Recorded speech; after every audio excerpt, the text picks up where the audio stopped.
खबर शामिल करते हैं नारोवाल शकरगढ़ से। आइंदा आने वाले जनरल इलेक्शन फरवरी 2024 हल्का सूबाई असम्बली PP 55 शकरगढ़ की बाबत इलाका की अहम सियासी समाजी शख्सियात ने बहुत ज़रूरी मीटिंग की।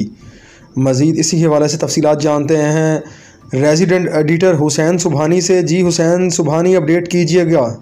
जी बिल्कुल। पाकिस्तान मुस्लिम लीग नून के रहनुमा उम्मीदवार सूबाई असम्बली PP 55 शकरगढ़ साबक वफाकी वज़ीर अनवारुल हक चौधरी, रहनुमा पाकिस्तान मुस्लिम लीग नून उम्मीदवार सूबाई assembly PP 55 Shakargarh Waqar Ahmed Chaudhry advocate supreme court, रहनुमा पाकिस्तान मुस्लिम लीग नून उम्मीदवार सूबाई असम्बली PP 55 शकरगढ़ साबक chairman Chaudhry Liaquat Tarkhana, Chaudhry Raza advocate high court, रहनुमा पाकिस्तान मुस्लिम लीग नून की आपस में आइंदा आने वाले जनरल इलेक्शन फरवरी 2024 बाबत हल्का PP 55 शकरगढ़ सियासी मुशावरत की गई। इस मौका पर यह तय पाया गया कि जल्द आइंदा मुतफ़िका लाया अमल का ऐलान किया जाएगा।